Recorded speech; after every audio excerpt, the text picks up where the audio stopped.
Contra la mujer. Bienvenida, Vero, muchas gracias. Le damos la bienvenida a sus papás que vinieron desde Puebla a echarle porras.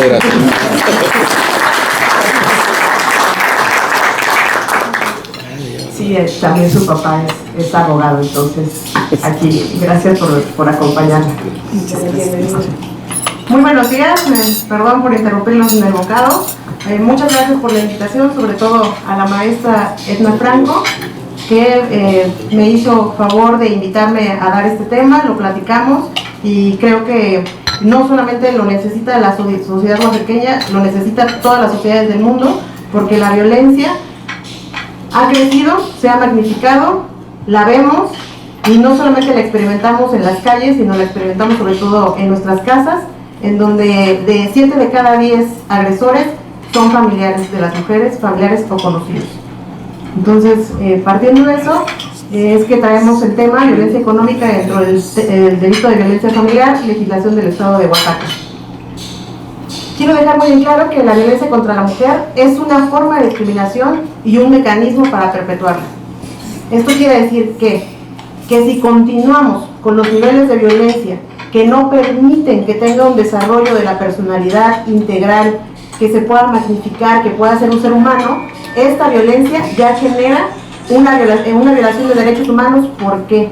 Porque es una violencia estructural por parte del Estado que no atiende las causas de este delito.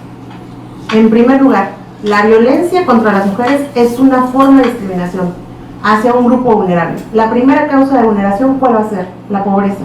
La segunda causa, pertenecer a un grupo vulnerable. La mujer es un grupo vulnerable. De ahí los indígenas, las personas que no hablan español, personas con discapacidad, adultos mayores. Mientras mayor sea su ámbito de grupos vulnerables, van a ser doble, triple, cuádruple, quíntuplemente vulnerables. No es lo mismo un hombre blanco a una mujer blanca, a una mujer negra, a una mujer indígena que no habla español, que está en situación de discapacidad y que vive alejada de las principales ciudades.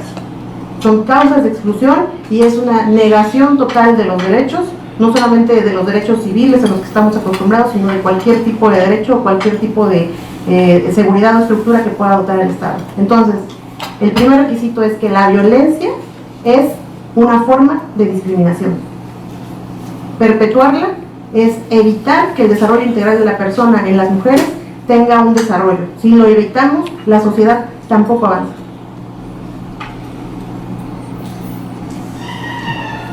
¿Por qué escogimos el derecho, la mayoría de nosotros? Porque es un instrumento de cambio estructural, cultural y personal. Es solo a través del derecho y a través de la mano de la cultura que nosotros vamos a cambiar estas subordinaciones, historias jerarquizadas, en donde la mujer siempre ha estado subordinada al sexo masculino. ¿Por qué? Todas las mujeres sufrimos discriminación por pertenecer al sexo femenino, sobre todo en el caso mexicano, es debido al hecho de que nosotros pertenecemos a una familia del derecho que es la romano-germánica canónica, en donde el pater familias toma todas las decisiones. Si usted no es pater familias, luego entonces no va a tomar decisiones.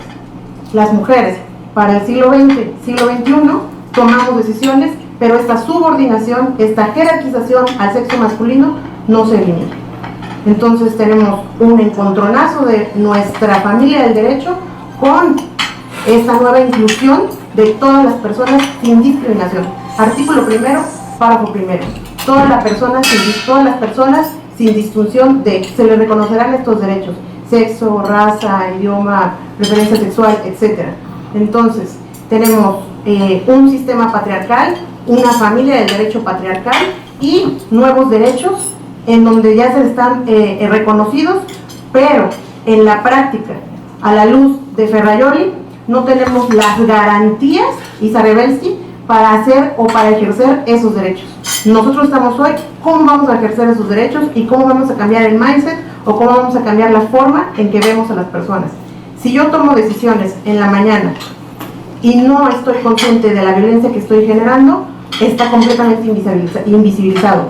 Si yo permito por mi estado de confort esa violencia, también está invisibilizada. ¿Cuál es esta causa de invisibilización? Es que margina a las mujeres. Solamente el 20 o 30% acceden a un cargo de elección popular. ¿Quiénes? Las que están más cerca de las ciudades. En el caso de Oaxaca, tuvimos casos justamente en materia electoral, en donde los suplentes del sexo masculino tomaban los puestos del propietario. Se eliminó. ¿Cuál fue la vuelta? En Chiapas, esta vez tuvimos entonces a las manuelitas. No se cambió nada. Lo repetimos la historia de este estado en el estado de Chiapas. Pero con respecto al tema que nos ocupa el día de hoy, ¿qué pasa con la discriminación de las mujeres? La frase en el ideario popular, en el ideario de los abogados, ¿cuál es? Las mujeres ya tienen muchos derechos. Yo de verdad no sé qué más quieren. Vean a mi esposa. No, yo la tengo muy bien. ¿Qué más necesita esa mujer? No necesita nada, yo se lo doy todo. Bueno, esta frase es una trivializadora de la discriminación. El simple hecho de ser mujer es una discriminación. Pertenecemos a un grupo vulnerable. Somos de este color, somos doblemente discriminadas. Salvo excepciones, como se quieran, cual sea que sea su cultura, yo aquí no veo de verdad una caucásica, ¿no? Veo mezclas y por lo tanto todos vamos a ser doblemente discriminados. La violencia económica basada en el estereotipo que el hombre es el proveedor primario. Yo entiendo, abogados, que aquí la mayoría de ustedes son proveedores primarios y por ello tienen el derecho de decidir la conducción de su familia. Sin embargo, las mujeres que deciden quedarse en casa o deciden trabajar están sujetas a una doble jornada y también, conforme al desarrollo de la familia, tienen derecho a esas decisiones. Ser proveedor primario no me hace el jefe o el que va a tomar todas las decisiones. ¿Por qué? Porque eso es un estereotipo. Y traigo casos prácticos. Tomé algunos casos para que vamos a comparar uno al principio y vamos a comparar otros 4 al final. La señora A refiere que vive violencia familiar por parte de su expareja. Esta señora es de febrero. Su expareja es el que lleva un grupo de choque del sindicato X, por lo que tiene mucho temor de lo que pueda pasar. Su expareja la amenaza y sufre intimidaciones constantes a través de mensajes, llamadas insistentes y fotografías de su coche estacionado donde está su casa para que sepa que la está vigilando. ¿Qué hace esta persona? Se toma una foto, aquí está su carro, la fachada de la puerta de la víctima y le dice, aquí estoy, le manda la imagen por WhatsApp, aquí estoy. Aquí estoy en tu nuevo domicilio al que te cambiaste.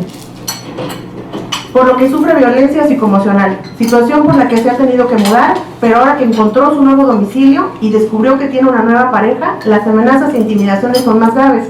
Cuando vivían juntos hace 2 años, la insultaba constantemente diciéndole que era una prostituta, porque no le creía que iba a trabajar, que seguro andaba con muchos hombres porque no creía que la fueran a contratar, ya que la única habilidad que tiene es la de tener sexo. Le hacía caricias y manoseos agresivos para intentar arreglar las cosas. Ay, ya, mi amor, vente, ya, o sea, ya, cosita, ya, un besito. Estas descalificaciones, insultos y humillaciones constantes la llevaron a terminar la relación. Sin embargo, su expareja no la deja en paz desde entonces. ¿Es un delito o no es un delito? La narrativa de la víctima. Si el juez no dice que es delito, no es delito. ¿No? Tenemos una escala que va del 0 al 30. Esta la promueve el Instituto Politécnico Nacional, que se denomina violentómetro. El amarillo, la fase más tranquila; el morado azul, la fase terminal, la fase más cruda. Tenemos desde bromas hirientes, humillaciones, patadas, forcejeos, etcétera, hasta el asesinato. Si nosotros permitimos que la violencia continúe, va a terminar en un feminicidio. La violencia solo va a escalar, no se va a detener y no va a disminuir, solo va a escalar. Todas las personas que pueden ser nuestros clientes, nuestras amigas, cualquier persona, si presenta grados de violencia, la violencia sube, no se va a detener ahí y puede llegar hasta el feminicidio. ¿Por qué es importante esta conferencia? Si nosotros visibilizamos cuando somos discriminadores, porque todos lo somos, todos tenemos estereotipos, logramos detenerlo, sensibilizar al agresor y sensibilizar a la víctima, evitaremos las muertes de mujeres en el mundo. No es una situación de México, es una situación mundial. El mayor riesgo que enfrenta la mujer es que va a terminar muerta. Y la situación en la que va a terminar muerta, que no es igual a las muertes del género masculino. ¿Por qué? Esta es una imagen de Pictoline que está basada, abajo tiene, yo con mucho gusto les comparto la presentación, que lamentablemente no se ve bien. ¿Cuáles son las características de un feminicidio? Las características de un feminicidio es que probablemente tuvo amenazas, humillaciones por parte de su expareja, exesposo, etc. Pertenece a una clase baja o con poca educación, puede ser, la verdad es que no. Es cualquier, puede ser rica, pobre, educada, no educada, no importa. Probablemente, cuando encontramos su cuerpo, tuvo violencia sexual. Violación sexual equiparable a tortura. No solamente es la violación sexual, es la violación sexual equiparable a tortura transcorporal, inhumano o degradante. Su cuerpo está encontrado sin ropa, probablemente mutilado. Y tuvo algunos antecedentes de violencia familiar en su vida. Esas son las características del feminicidio. El violentómetro es claro. Nosotros a la víctima le podemos hacer una batería de preguntas. Señora, ¿la ha humillado? Señora, ¿ha habido caricias fuertes? Señora, ¿la han encerrado en el cuarto para que se le baje la muina, el coraje? Señora, ¿la ha amenazado con algo? Y va creciendo, no se detiene la violencia. Son estas características. Es probablemente una expareja, un exnovio, un exesposo, un esposo. ¿Qué más? Hubo violación sexual, equiparable, puede ser equiparable a tortura. Cuando encontramos el cuerpo que tiene, está expuesto y está mutilado. Y termina finalmente en el feminicidio. Muchas de ellas fueron privadas de su libertad por 15 días, un día, 30 días, etc. Entonces tenemos la privación de la libertad, la violencia sexual, la tortura, finalmente el homicidio, la denigración y la mutilación del cuerpo. No bastó con que estuviera muerta, tiene que estar deshecha. Y va a tener características especiales dependiendo de la región. Si es al norte del país, una mutilación de senos o una mutilación de genitales. Si es en el centro del país, Estado de México, va a estar remojada en cloro para evitar cualquier tipo de evidencia. ¿Qué le va a hacer el cloro al tejido? Se lo va a comer, lo va a deshacer. No vamos a encontrar medios de prueba. Lo que nosotros evitamos, visibilizando la violencia de la mujer, es eliminar el feminicidio. El protocolo del feminicidio es muy claro. Toda muerte violenta de mujeres debe investigarse como feminicidio. Si la respuesta es, no tenemos los medios suficientes, no tenemos los peritos suficientes, tenemos por lo menos 4 sentencias en contrario por parte de la Corte Interamericana de Derechos Humanos en donde han sido violentados los derechos de las mujeres. Pero no solo eso, los derechos de las niñas. Campo Algodonero es muy claro, las víctimas son de 12 a 16 años. No solamente son las mujeres, sino todo el esplendor que pudo haber dado esa persona para la sociedad y para el mundo. Coartado. No hay desarrollo integral. Es por eso que este tema es muy importante. Si nosotros abatimos esto, vamos a intentar disminuir los niveles de feminicidio. ¿Cuál es la otra ola? El mensaje que se distribuyó en Oaxaca: haz patria, mata a una mujer. En un taxi. Tiene 6 meses, 8 meses. Muy bien, ¿cómo le vamos a llamar a esto por parte del Estado? Acciones afirmativas. Sabemos que las mujeres, para llegar a un piso 0, ellas están en un piso -4. ¿Por qué? Porque pertenecer a un grupo vulnerable me hace estar en el -1. Soy pobre. Soy mujer, -2.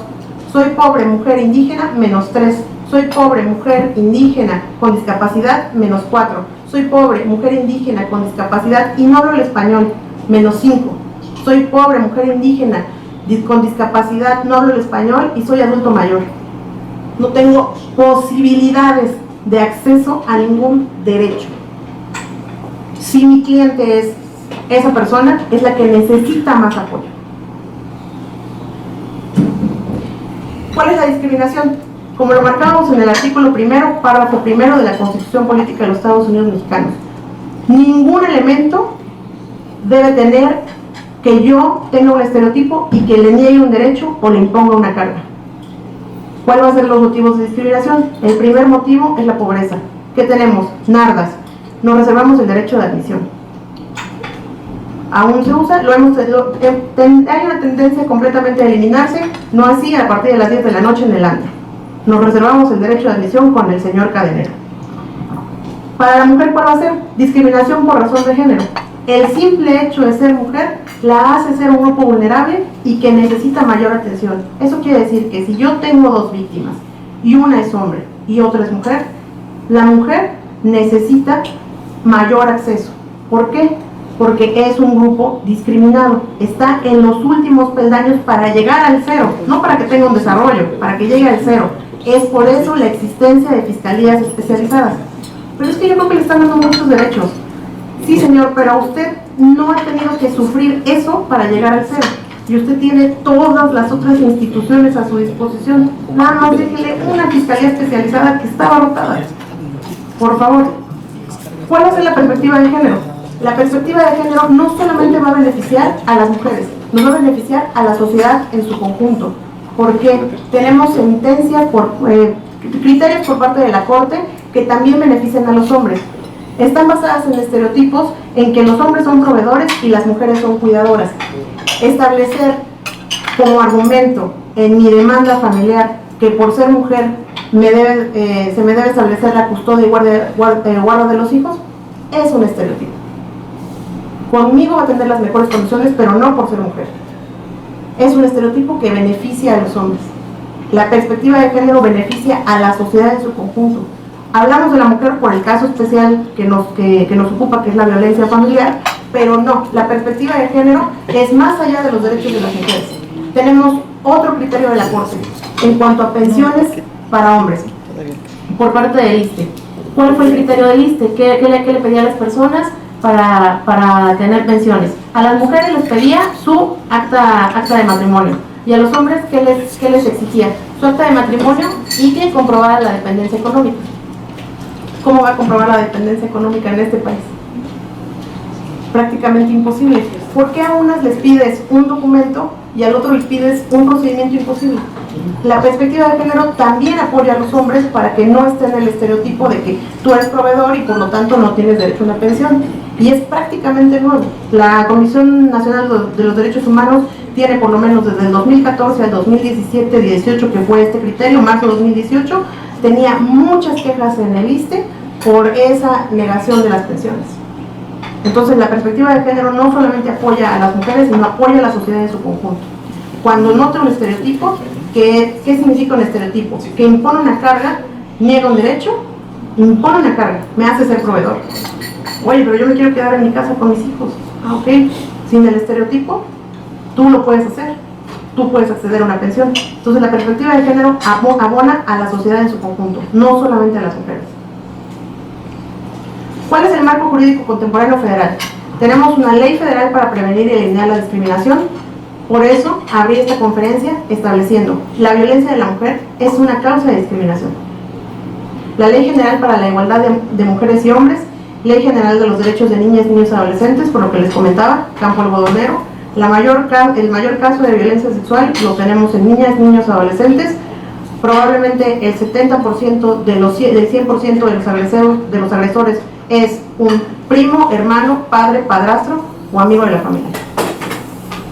Es lo más probable. La Ley General de Acceso a las Mujeres a una vida libre de violencia. Y en el marco jurídico del Estado de Oaxaca tenemos el Código Civil, el Código Penal, que establece establece el concepto igual en la parte civil como en la parte penal de qué es violencia familiar y cuáles son los tipos de violencia. Lo tenemos completamente copiado.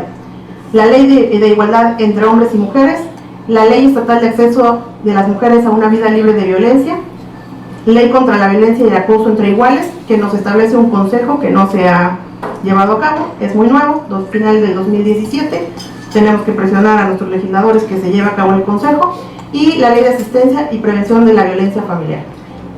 Lo que tenemos, con lo que podemos trabajar, Código Civil, Código Penal, es incluso el concepto más amplio que el federal. ¿Por qué? Justamente incluye la violencia patrimonial y la violencia económica, que no lo incluye el federal. Si los jueces que dan los cursos son los federales, toma en cuenta el Código Federal y yo le llego con mi violencia económica, pues no, entonces es siempre, lo establece no solo mi Código Penal, lo establece mi Código Civil y mi Código Penal, a imagen y semejanza de muchos estados como lo son Sinaloa, Quintana Roo, Oaxaca. Tenemos prácticamente un tercio del país con esos elementos que establece la parte, ya sabemos, violencia física, violencia psicoemocional, etc. Pero establece violencia por la propiedad y violencia económica, patrimonial y económica. Es muy importante. Entonces, si bien es cierto, ¿cuál va a ser el párrafo con el que vamos a argumentar? Si bien es cierto que el Código Federal establece la violencia familiar en estos términos, el Código Local es más amplio y la establece en estos otros términos.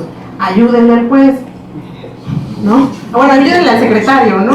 Pobre, tiene que sacar de Aquilo, no de expediente. Entonces, por favor, el párrafo es: si bien es cierto que el Código Federal lo establece de esta manera, los códigos locales, como lo es el del estado de Oaxaca, lo establece de esta otra manera. No regañando, no poniendo una tesis con imprudencia de lo que se me ocurra más bonito, etcétera, ¿no? Entonces, yo creo que el parrafito, si empezara, si bien es cierto que, también es cierto que, ayudémoslo. Existe una nueva encuesta, que es la Encuesta Nacional de Género, cuyas autoras son Patricia Galana y Patricia Vargas Becerra, por parte del Instituto de Investigaciones Jurídicas de la UNAM. ¿Qué tenemos? Géneros asimétricos, representaciones y percepciones del imaginario colectivo. Es una encuesta de opinión de los mexicanos. ¿Cómo se ven los mexicanos? Del 20 al 30% les preguntaron. Del 100% que les preguntaron, el 22% contestó esto. ¿Con qué palabra asocia? ¿Qué palabra se asocia con mujer? ¿O qué palabra se asocia con hombre? Y la respuesta más general fue: mujer igual a maternidad. Y en el caso del hombre, hombre igual a trabajo. El porcentaje estaba 22, 23%, casi igual, hombre un poco más, casi al 30%. ¿Qué significa esto? Que si yo no soy madre, no soy mujer. Que si yo no trabajo, no soy hombre. Entonces estamos perpetuando el estereotipo. ¿Qué es un estereotipo? No es mío, es una metodología de Cook y Cusack. Niega un derecho o impone una carga. Niega un derecho o impone una carga. Si a mí me ven como el burro del trabajo, nunca me van a dar acceso a una vida familiar. Si a mí me ven como madre, si no estoy casada y no tengo hijos, luego entonces no tengo acceso a los derechos. ¿Por qué? Es que es 10 de mayo, licenciada, pero usted no es mamá. No se puede ir a las 2, perdone. Pero es para las mamás. ¿Sí entiende, no? Sí, gracias. Sí, ¿no? Se siente, ¿no? Pero ¿qué tiene que sacar? ¿Ok? Pero para que se vaya, se ausente del trabajo. Tenemos otra pregunta. ¿Qué desventajas tiene ser? ¿Qué desventajas tiene ser mujer? No, sí están muy discriminadas las pobres. El 30% de los mexicanos que contestaron esta encuesta. ¿Y qué desventajas tiene de ser hombre? 30%. No se lo manejo, no sé. ¿Cómo qué desventaja podría tener ser hombre? No sé si ustedes tengan otra respuesta. Que me ven como burro de trabajo. Todo me cobras, mi amor. O sea, apenas si me plancharon 2 camisas, ya me estás cobrando la lavandería. Todo me cobras. Llego acá y me cobras. Saco la cartera para entrar a esta casa. Todo lo he escuchado. Todo lo he escuchado. Todo me cobras, mi amor. Ok, tenemos otra pregunta. ¿Cuántas personas están de acuerdo con esta frase? Si una mujer estudia, se vuelve más rebelde. 52% de los mexicanos. Es cierto.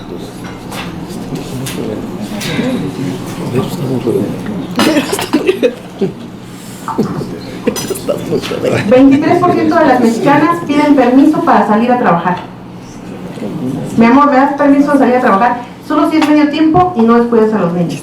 Y el síndrome de la Cenicienta.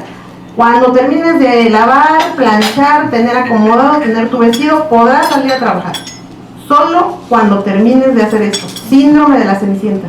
Cuando termines de, Cuando la hija, cuando termines de lavar, planchar, te podrás ir a estudiar. Sírvele a tu hermano, por favor. Y de buen modo, no me hagas marcas. 49.7 de los mexicanos. Las mexicanas piden permiso para salir de su casa solas. Es pedir permiso, no es avisar, no es, llego temprano. A las 6 es temprano, ¿no? Entonces, 50% piden permiso para salir solas. Yo sí pido permiso, mamá, por supuesto. En cuanto llego a Puebla, pierdo todos mis privilegios independientes. 50% de las mexicanas piden permiso para salir de noche. Sí. Es pedir permiso. 88.1 de los mexicanos piensan que la violencia es parte de la vida familiar. O sea, sí, pero ya casi no nos pegamos. O sea, ya le entendí que no le tengo que hacer caso. No, ya nada más que hable, ya luego se le baja. O me voy y ya regreso y ya como que se calmó. 88 de cada 100 personas piensan que es normal vivir en violencia. Y si la violencia más conocida es la física y la psicológica, la otra está completamente invisibilizada. ¿Cuáles son las cifras de la ONU? Las mujeres en el mundo. Las mujeres producen el 80% de alimentos en el mundo, pero solo es propietaria del 1% de las tierras. ¿Cuál es el caso mexicano? Las mexicanas propietarias solo son propietarias del 20% de los terrenos en el país. Esta cifra del 1% de los 90, que comienza el libro en donde se establece si se habla de género, cambios trae, de Kubi Cusack y Alda Facho, del 90 que lo escribieron a la fecha, no se ha movido el 1%.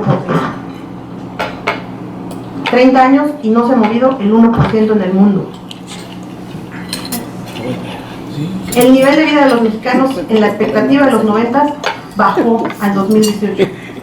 Si antes eran propietarias del 10%, 20%, no mejoró, porque las condiciones de las personas en general no mejoran, empeoran. Lo que significa que en lugar de aumentar esta cifra, se va a reducir. Eso quiere decir que de cada 100 clientes que tienen, nada más 20% pueden acreditar la propiedad. Sí, es a nivel México, pero pues va a cambiar dependiendo del estado. O explicarle la posesión, ¿no? Híjole, no es propiedad, señora. Pero si vivo ahí, sí, señora. ¿Cuál va a ser la metodología que nosotros vamos a ocupar al momento que nos presentemos con el juez? Está obligado a observar el protocolo para juzgar con perspectiva de género, haciendo realidad el derecho a la igualdad.